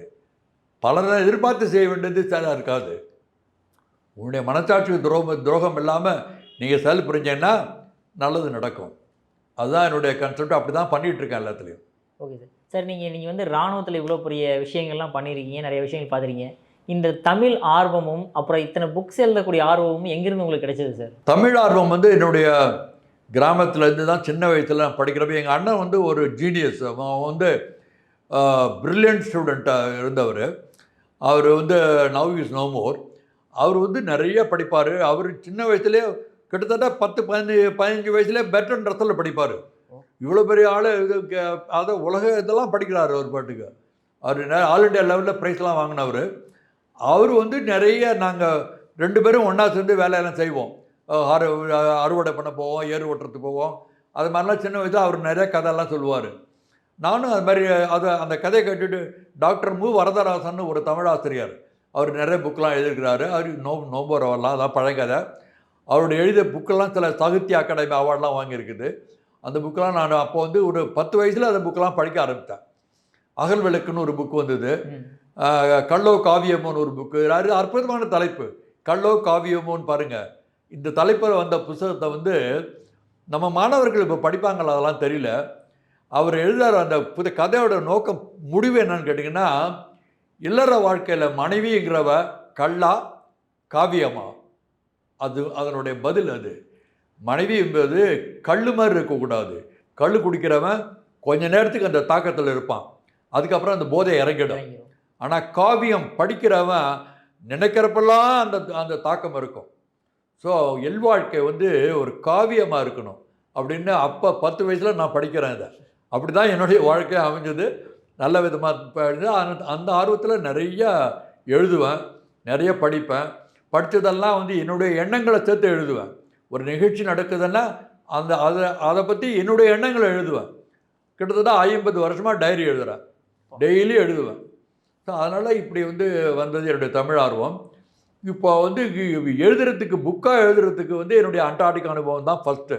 ஏன்னா அண்டார்டிகாவுடைய தாக்கம் என் மனதில் ரொம்ப ரொம்ப சீரியஸாக இருந்தது. நான் வந்து ஒரு அண்டார்டிகா என்ன நடக்குது, எப்படி பண்ணுறாங்க அப்படின்னு வெளி உலகத்துக்கு ஜாஸ்தி தெரியாது. நான் என்னுடைய வின்டரிங் முடிஞ்சு வந்தப்போ மார்ச் 1989 நான் வந்தேன். என்னுடைய ஐஏஎஸ் ஆஃபீஸர் ஒரு ஃப்ரெண்டு ஒருத்தர்கிட்ட சொல்லி, என் மனதுக்குள்ளே ஓடிக்கிட்டு இருக்க எண்ணங்கள்லாம் நான் பகிர்ந்துக்கணும்னு நினைக்கிறேன், ஏதாவது ஒரு மீட்டிங்கை நீங்கள் ஏற்பாடு பண்ணுங்க அப்படின்னு. அவர் வருத்தப்பட்டு, அடடா நானே உங்களை ஏற்பாடு பண்ணி கூப்பிட்ருக்கணும், இப்போ நீங்களே சொல்கிறீங்க, தாராளமாக நான் ஏற்பாடு பண்ணேன். 10 நாளில் Indian institute of public administration அப்படின்னு ஒரு ஆர்கனைசேஷன் இருக்குது, நிறைய பிரான்ச்சஸ்லாம் வச்சுருக்காங்க. அண்ணா நகரில் அதில் என்னை பேசுகிறதுக்கு கூப்பிட்டாங்க. அங்கே பேசுகிறதுக்கு மீட்டிங் ஒரு 70-80 பேர் இருப்பாங்க. அந்த மீட்டிங்கில் நான் பேச ஆரம்பிக்கிறேன். என்னுடைய ஆரம்பத்தில் நான் ஒரு ஜோக் இல்லை, ஒரு அண்டார்டிகாவில் நடந்த ஒரு ஈவெண்ட்டை சொன்னேன். எல்லோரும் சிரித்தாங்க. அப்போ நான் சொன்னேன், இந்த புக்கில் எழுதியிருப்பேன், நண்பர்களே என்னால் இந்த சிரிப்பை ஏற்றுக்கொள்ள முடியவில்லை. எத்தனையோ படித்த முட்டாள்கள் அண்டார்டிகா எங்கே இருக்கிறது என்பது கூட தெரியாது, இந்தியா என்ன பண்ணுறதுன்னு தெரியாது, அப்படி சுற்றிக்கிட்டு இருக்காங்க. இந்த கொடுமையெல்லாம் அனுபவிச்சிருக்கேன் நான் இந்தியாவோட ஆய்வுக்குழுக்கு தலைவராக தேர்ந்தெடுத்தில் இருந்தப்ப. நாங்கள் என்ன பண்ணுறோம், என்ன கஷ்டப்படுறோம், அண்டார்டிகாவோட சூழ்நிலை எப்படி, அதெல்லாம் பற்றி தெரியாமல் ஒருத்தன் ஒரு லெட்டர் எழுதுகிறான். அந்த லெட்டர் வந்து புதுசாக வந்த டீம் கொண்டு வந்திருக்காங்க. அந்த லெட்டரில் எழுதியிருக்கான் அந்த பையன், அவன் பிஎஸ்சி படித்த பையன், மகாராஷ்டிராவில் வந்து ஹிந்தியில் எழுதியிருக்கான். அவன் அண்ணன் எங்கள் கூட வின்டர் பண்ணுறான். அன்புட்டு அந்த அண்ணனுக்கு, நீ அண்டார்டிகா போய் இருக்கிறது ரொம்ப சந்தோஷமான செய்தி, ஆனாலும் 6 மாதமாக நீ வீட்டுக்கு வரவே இல்லை, 2 நாள் கேஷுவல் லீவ் எடுத்துக்கிட்டு வீட்டுக்கு வந்துட்டு போ அப்படின்னு அவன் எழுதியிருக்கான். இதை படிச்சுட்டு எல்லோரும் சிரிக்கிறாங்க. ஆஹாஹா, அண்டார்டிகா எங்கே இருக்குது, 2 நாள் லீவில் வர சொல்லி கேட்குறான்னு சொல்லிட்டு. அப்போ நான் சொன்னேன், அப்பயும் அதே தான் சொன்னேன், என்னால் இந்த சிரிப்பை ஏற்றுக்கொள்ள முடியவில்லை, எனக்கு வருத்தமாக இருக்குது. எப்படியாப்பட்ட எருவு மாட்டு கூட்டம் நம்ம இந்தியர்கள், அண்டார்டிகா எங்கே இருக்குன்னு கூட தெரியாமல் 2 நாள் லீவில் வரணும்னு சொல்கிறானே, இது நியாயமாகுது, இந்த மக்களுக்காகவா நாங்கள் பாடுபடுறோம்? அப்போ நான் சொன்னேன், என்னுடைய நாட்டு மக்களுக்கு இந்தியாவின் பெருமையை திரும்பவும் எடுத்து சொல்லணும் அப்படின்னு நான் சொன்னப்போ, அதனால தான் என் நண்பர்களே நான் உங்கள் முன் இருக்கிறேன் அப்படின்னு நான் பேசினேன். இது முக்கியமான நிகழ்ச்சி என்னன்னு கேட்டிங்கன்னா, 2 நாள் கழித்து, இந்த மீட்டிங் நடந்து 2 நாள் கழித்து ஒரு கார் வருது அண்ணா நகரில் நான் இருந்த வீட்டுக்கு. டிரைவர் நல்லா first class white pant shirt கேப்லாம் போட்டுவிட்டு டிரைவர் வராரு. அவர் கூப்பிட்றாரு, ஐயா supreme court sitting judge mister Ratnavel Pandian ஐயா உங்களை வர சொல்லி கூப்பிட்றாரு, கார் அனுப்பிச்சிருக்கிறாரு, நீங்கள் வர்றீங்களா அப்படின்னு கேட்குறாரு. நான் வந்து ரத்னவேல் பாண்டியன் சாரை நான் பார்த்தது இல்லை, எனக்கு அவர் என்ன பண்ணுறாரு, ஜஸ்டிஸ் சுப்ரீம் கோர்ட்னு தெரியும், அவரை பற்றி நல்ல ஒப்பீனியன் உண்டு எனக்கு. ஆனால் அவர் என்னை யார் ஏன் என்னை கூப்பிட்றாருன்னு எனக்கு தெரியல. ஆனாலும் நான் சொன்ன வந்து இவர் இவ்வளோ பெரிய ஒரு மாமனிதர் நம்மளை கூப்பிட்றாரு, நான் போய் கேட்டு வந்துடுறேன், என்ன விஷயம்னு கேட்டு வரேன் அப்படின்னு சொல்லிட்டு நான் வந்தேன். அவர் வீட்டுக்கு வந்தேன். வீட்டில் அவர் உட்காந்து அவர் தான் கதவு திறந்தார். அவர் தான் எனக்கு தெரியாது, அதனால் நான் சும்மா நின்றுட்டு இருந்தேன். அப்போ அவரே சொன்னார், வாங்க கணேசன், நான் தான் ரத்னவேல் பாண்டியன் அப்படின்னாரு. எனக்கு சாரி சார், எனக்கு தெரியாது உங்களுக்கு, அதனால் நான் உங்களை விஷ் பண்ணல அப்படின்னேன். பரவாயில்ல, வாங்க உட்காருங்க அப்படின்னார். அப்போ அவர் சொல்கிறாரு, 2 நாள் முந்தி நீங்கள் ஒரு மீட்டிங் பேசுனீங்களே, ஞாபகம் இருக்கா? ஆமாம் சார் பேசுனேன். அப்போ நீங்கள் சொன்னீங்க, எத்தனையோ படித்த முட்டாள்கள் இந்த நாடு இந்தியாவின் பெருமையை பற்றியோ இந்தியா என்ன பண்ணிருக்கிறதோ தெரியாமல் இருக்காங்க, அவங்களுக்காக நான் பேசுகிறேன்னு சொன்னீங்களே. அன்புள்ள நேயர்களே, இதை சரியாக மனதில் பதிய வைங்க. மிஸ்டர் ரத்னவேல் பாண்டியன் சார் சொல்கிறாரு, நானும் ஒரு படித்த முட்டாள். ஏன்னா என்னுடைய நாடு தமிழ்நாட்டிலேருந்து ஒரு பையன் தலைவராக போயிருக்காங்கிறது எனக்கு தெரியாது. அந்த மீட்டிங்கில் நானும் உட்கார்ந்துருந்தேன். இது மிகப்பெரிய சம்மட்டி அடி மாதிரி என் தலையில் விழுந்தது. அதனால தான் உங்களை பார்த்து உங்கள்கிட்ட மன்னிப்பு கேட்கணும். ஏன்னா என்னை போல் ஒரு உயர் பதவியில் இருக்கிறவங்க இந்த மக்களுக்கு எவ்வளோதான் செஞ்சுருக்கலாம், ஆனால் அது சரியான முறையில் தெரியப்படுத்துறதில்ல, தெரிகிறதில்லை. நமக்கு அதான் இராணுவத்தில் உங்களுக்கு தெரியுமா, இராணுவத்தில் வந்து தெரியாதுன்னு சொல்கிறது ஒரு மன்னிக்கக்கூடிய குற்றம் இல்லை, தெரியாதுன்னு தெரிஞ்சிக்க வேண்டியது உங்களுடைய கடமை. அதனால் என்னுடைய கடமையில் நான் தவறிட்டேன் மிஸ்டர் கணேசன். அதனால் நான் வந்து உங்களுக்கு பிளாட்ஃபார்ம் அமைச்சு கொடுக்க வேண்டிய என்னுடைய கடமை. யார்கிட்ட வேணாலும் பேசுங்க, எங்கே வேணாலும் பேசுங்க, ஸ்கூலில் பேசுங்க, காலேஜில் பேசுங்க, எல்லாத்துக்கும் ஏற்பாடு பண்ணுறேன் அப்படின்னு அவர் சொன்னார். ஸோ இது மாதிரி சில நிகழ்வுகள் அதுதான் என்னை வழி நடத்துது. அதனால தான் நான் அப்படி என்னுடைய மனதில் ஓடுற எண்ணங்கள்லாம் வந்து நான் எழுதுகிறேன், பேசுகிறேன், மக்கள்கிட்ட எடுத்து சொல்கிறேன். ஸோ என்னுடைய கிராமத்தில் நான் வச்சுருக்கிற அந்த அகத்தூண்டுதல் பூங்கான்னு பேர், இன்ஸ்பிரேஷனல் பார்க் வச்சுருக்கேன். நான் தான் தென் துருவத்துக்கு அதிகாரியாக போகிறேன்னு all India institute of medical science டெல்லியில் -4 டிகிரி டெம்பரேச்சரில் லெஃப்ட் ஹேண்டை வச்சுக்கிட்டு ரைட் ஹேண்டில் பிபி செக் பண்ணுவாங்க, எவ்வளோ ஷூட்டப் ஆகுது பிபின்னு சொல்லிட்டு. இது மாதிரியான மெடிக்கல் டெஸ்ட்லாம் முடிஞ்ச பிறகு நான் தான் ஆய்வுக்குழுவின் தலைவர் அப்படின்னு அனௌன்ஸ் பண்ணாங்க. 52 நாடுகளுக்கு பேர் போயிடுச்சு. எனக்கும் லிஸ்ட்டு கொடுத்தாங்க, you are selected, you will be the leader அப்படின்னு. நேராக திருவாரூர் பக்கத்தில் இருக்க என்னுடைய கிராமம் சன்னாநல்லூர் வந்தேன். என்னுடைய பிறந்த வீட்டிலேருந்து ஒரு பிடி மண்ணை எடுத்து ஒரு கவரில் வச்சுக்கிட்டு தென் துருவம் போன பிறகு இந்த மண்ணை இந்தியாவோட ஆயுதத்தை சுற்றி தூவினேன். என்னுடைய டீம் மெம்பர்ஸ் 15 பேரும், என்ன கணேச தரணுமா மந்திரம்லாம் போடுறாரு அப்படின்னு கேட்டாங்க. மந்திரம் இல்லைடா, என்னுடைய பிறந்த மண்ணின் பெருமை, என்னுடைய பிறந்த மண் உலகத்தோட கீழ்கொடியில் வந்து விழுறதுக்கு என்ன தொகை செஞ்சுருக்குமா நம்மெல்லாம் அப்படின்னு சந்தோஷமாக இருக்குது. அந்த பெருமையோடு இந்த வேலையை ஆரம்பித்து நம்மளுடைய சர்வீஸ் உலகம் முழுக்க பேசப்பட வேண்டும் அப்படிங்கிற ஒரு டெட்டர்மினேஷனோடு நாங்கள் வின்ட்ரிங் ஆரம்பித்தோம். வின்ட்ரிங் முடிஞ்சு வந்தப்போ தான் நான் என்ன பண்ணலாங்கிறப்ப ஒரு கல்லும் 1 டன் 1.5 டன் வெயிட் உள்ள கல் 5 கல் எடுத்துகிட்டு வந்தேன். அந்த 5 கல் எடுத்துகிட்டு வந்து 5 இடத்துல வச்சுருக்கேன். ஞாபகம் வச்சுங்க, ஒரு கல் 1 டன் 1.5 டன் உள்ள வெயிட் உள்ள கல் எப்படி நீங்கள் எடுத்து வரீங்க? தனி மனிதன் எப்படி கொண்டு வர முடியும்? எப்படி தூக்க முடியும்?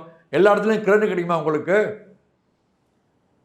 அன்புள்ள நேயர்களே, மனதில் பதிய வையுங்கள், எண்ணங்கள் வலிமை பொருந்தியவை. Thoughts are dynamic and vital. Thoughts change the conditions. Thoughts are creative. Thoughts will bring new person in front of you. இந்த 1.5 டன் உள்ள வெயிட் உள்ள கல் வானத்தில் பறந்து வந்தது மாதிரி 5 இடத்துல இருக்குது. நீங்கள் நினைக்கலாம் எப்படி முடியும்னு. முடியும். எண்ணங்கள் வாழ்க்கை நீங்கள் படிங்க, திரும்ப திரும்ப திரும்ப படிங்க. எண்ணங்கள் வலிமை பொருந்தியவை, உங்களுடைய வாழ்க்கையை மாற்றி அமைக்கக்கூடிய வலிமை பொருந்தியவை. எண்ணங்களை சீரமைச்சிங்கன்னா உங்களுடைய வாழ்க்கை சீராகும். சார், அதே மாதிரி நீங்கள் சொன்ன மாதிரி உங்கள் பிறந்த ஊர்லேயே வந்து இன்ஸ்பிரேஷனல் பார்க்குன்னு ஒன்று ஆரம்பிச்சிருக்கீங்க. அந்த இன்ஸ்பிரேஷன் பார்க்கில் நீங்கள் இந்த மாதிரி யங்ஸ்டர்ஸுக்கு, அதுவும் இல்லாமல் வயதானவர்களுக்கு என்ன மாதிரி விஷயங்கள் பண்ணிக்கிட்டு இருக்கீங்க சார் நீங்கள்? அகத்தூண்டுதல் பூங்கான்னு தமிழில் பேர், இங்கிலீஷில் இன்ஸ்பிரேஷனல் பார்க். ரீசெண்டாக நான் வந்து பிரைம் மினிஸ்டர் கூட லெட்டர் எழுதினேன். என்ன எழுதினேன்னா, இந்த இன்ஸ்பிரேஷனல் பார்க்குங்கிற அமைப்பை வச்சுருக்கேன். இது வந்து ஒரு சுய முன்னேற்ற சிந்தனை அரங்கம். இது யாரும் உங்களுக்கு பாடம் நடத்த வேண்டியதில்லை. கிட்டத்தட்ட 120 போஸ்டர் எழுதி ஒட்டியிருக்கேன். அங்கே ஒரு மோட்டிவேஷன் ஹால் இருக்குது. அந்த மோட்டிவேஷன் ஹாலில் கிட்டத்தட்ட 100-120 போஸ்டர் நான் 3 பக்கமும் எழுதி ஒட்டியிருக்கேன். என்ன ஒட்டியிருக்கேன்னு சொல்லிட்டீங்கன்னா, உங்களால் சாதிக்க முடியும். பிறந்த சூழ்நிலை, பெற்றோர்களின் நிலை, உங்களுடைய கல்வி, உங்களுடைய சுற்றுப்புற சூழ்நிலை, இப்படி எதுவுமே உங்களுடைய முன்னேற்றத்தை தடை செய்ய முடியாது. உங்களுடைய எண்ணங்கள் வலிமை பொருந்தியாக இருந்ததுன்னா, படிக்கணும், நல்லா மேலே படிக்கணும்னு நினச்சிங்கன்னா வீட்டை விட்டு போங்க, தெருவில் போங்க. உங்களுக்கு தெரியுமா, ஜெயச்சந்திரன் ஒரு பையன் கேரளாவில் 10வது படிக்கிறப்ப, அம்மா நான் வந்து வீட்டில் எந்த விதமான உபயோகமாகவும் இருக்க மாட்டேன், எனக்கு விட்டுடுங்க, நான் சன்னியாசா போகணும்னு ஆசைப்பட்றேன் அப்படின்னு வீட்டை விட்டு வெளியில் வர்றான். 4 முழ துண்டு கட்டிக்கிட்டு மேலே ஒரு துண்டு போட்டிருக்கான், வேறு எதுவுமே கிடையாது. ரோட்டில் நடந்து போகிறான், ரோடு ஓரத்தில் படுத்து கிடக்கிறான். நைட்டு குளிருது, தெருநாய் கூட போய் படுத்துக்கிறான். தெருநாய் கூட படுத்துக்கு அணைச்சிக்கிட்டு படுத்துக்கான். அந்த சூட்டில் குளிர் தாங்குது. இந்த பையன் பிற்காலத்தில் அமெரிக்காவில் PhD படிக்கிற பையனுக்கு பாடம் எடுக்கிறான். அன்புள்ள நண்பர்களே, இது முடியுமா? இது நடக்குமா? ஆனால் நடந்திருக்குத, நீங்கள் நம்ப வேண்டும். தோளும் சதையமாக உங்கள் முன்னே நான் உட்காந்துருக்கேனே, எனக்கு 83 வயசுனா நீங்கள் நம்புறீங்களா? நம்பி ஆக வேண்டும், வேறு வழி இல்லை. Okay sir. இப்போ கடைசியாக இந்த ரிபப்ளிக் டே அன்னைக்கு இந்த யங் ஜென்ரேஷனுக்கு ஒரு இராணுவ வீரர் நீங்கள் என்ன அட்வைஸ் பண்ண விரும்புகிறீங்க? ஏன்னா எல்லாருமே ஃபோனும் கையுமா சுற்றிட்டு இருக்கிற காலத்தில் 23 வயசில் நீங்கள் வந்து போரையே சந்தித்தவர். ஸோ என்ன அட்வைஸ் கொடுக்க விரும்புகிறீங்க? என்னுடைய ஒரு ரொம்ப மனம் ஒன்றிய ஒரு என்ன சொல்கிறது அறிவுரை என்னன்னு கேட்டிங்கன்னா, உங்களால் சாதிக்க முடியும். நீங்கள் எந்த விதமான, நீங்கள் அதான் திரும்ப திரும்ப சொல்கிறீங்களா, படிங்களை வெற்றி பெற்றவர்களுடைய வாழ்க்கை வரலாறு படிங்க. நீங்கள் சாப்பாடு முக்கியம், வீடு முக்கியம், அப்படிலாம் கார் வேணும் அப்படிலாம் எதிர்பார்க்காதீங்க. உங்களுடைய வேலையை நீங்கள் ஒழுங்காக செய்யுங்க. நீங்கள் நினைக்கலாம் வந்து சாப்பாடு இதெல்லாம் எப்படி சார் இருக்க முடியும், சாப்பாடு வேணும், நல்ல சாப்பாடு வேணுமா அப்படின்னா, அன்புள்ள நண்பர்களே, உணவு முக்கியம்தான், ஆனால் உணவு மட்டுமே வாழ்க்கை இல்லை. இது ஒரு உண்மை நிகழ்ச்சியை நான் சொல்கிறேன். வெஸ்ட் பெங்காலில் ஒரு பொண்ணு, 18 வயசு பொண்ணு கல்யாணம் ஆகி மாமனார் வீட்டுக்கு போகிறான். மாமனார் வீட்டில் டெய்லி மாமியார் திட்டுறாங்க. வடிக்கிற சாப்பாடெலாம் இவள் மருமக சாப்பிட்றாளே, இவ்வளோ பெரிய சாப்பாட்டு கொண்டாந்து மருமகளை வச்சுருக்கிறேன்னு திட்டுறான். இந்த மருமகள் சின்ன பொண்ணு, மனசுக்கு ரொம்ப வருத்தமாக இருக்குது. அவள் எப்படியே ஆண்டவன்கிட்ட வேண்டுறா, நான் பசிக்கு சாப்பிட்றேன், இது வந்து எப்படி என்ன சாப்பிடாதுன்னு சொல்கிறாங்களே அப்படின்னு மறுநாள் ஆற்றுல போய் குளிச்சுட்டு சாமியை சூரியனை பார்த்து கும்பிட்டு இன்னையிலேருந்து நான் சாப்பிடவே மாட்டேன் அப்படின்னு விரதமாக இருக்கா. அவள் சாப்பிடல. எனது அருமை நண்பர்களே, எத்தனை நாள் அவள் சாப்பிடாமல் இருந்திருப்பாள்? யோசித்து பாருங்கள். ஒரு செகண்டு டைம் கொடுக்குறேன் உங்களுக்கு. உங்கள் மனசுக்குள்ளேயே ஒரு திட்டம் போடுங்க. எத்தனை நாள் இருப்பாள்? 1 நாள், 2 நாள், 10 நாள், 20 நாள். நீங்கள் சுற்றுப்புறத்தில் பார்க்கலாம் சாப்பாடெல்லாம் எத்தனை இருக்குன்னு சொல்லிட்டு. 45 வருஷம் அவள் சாப்பிடல. நம்ப முடியுது அவங்களால? எல்லாருமே காலில் விடுறாங்க, மகான் அப்படின்னு. எல்லாரும் மகான் உங்கள் உள்ளே உட்காந்துருக்கான். அந்த மகானை நீங்கள் போட்டு மூடி இறுக்கி கட்டி வச்சுட்டு வெளியில் நீங்கள் வேலை செய்கிறீங்க. அப்படி எப்படி முடியும்? அது மகான் உள்ளே உட்காந்துருக்கான். அவன் உள்ளே உட்காந்துருக்கவனை வெளியில் கொண்டு வாங்க. மகத்தான நிகழ்ச்சிகள் நடக்கும். உங்களால் சாதிக்க முடியும் நண்பர்களே. இந்த குடியரசு தின விழாவில் என்னுடைய அறிவுரை என்று கேட்டால், மனிதர்கள் சாதிக்க பிறந்தவர்கள். அண்டத்தகத்தும் புறத்தும் உந்தன் ஆணை சொல்லுதே, அவனே எல்லாம் வல்லான் என்று மறைகள் சொல்லுதே. பிண்டத்தகத்தும் புறத்தும் நிறைந்த பெரிய ஜோதியே, பேயேன் அளவில் விலகுகின்றது என்ன தேதியே, அண்டமும் பிண்டமும் ஒன்றுன்னு எல்லாருமே சொல்கிறாங்க. இந்த உலகமே உங்கள் உள்ளே இருக்குது. நீங்கள் அதை புரிஞ்சுக்கிட்டீங்கன்னா உங்களுடைய வாழ்க்கை வளமாகும். சார், உங்களுடைய அற்புதமான கருத்துக்களையும் உங்களோட அனுபவங்களையும் எங்களோட இளைய பாரத நேயர்களோட பகிர்ந்ததற்கு மிக்க நன்றி சார். நன்றி, வணக்கம்.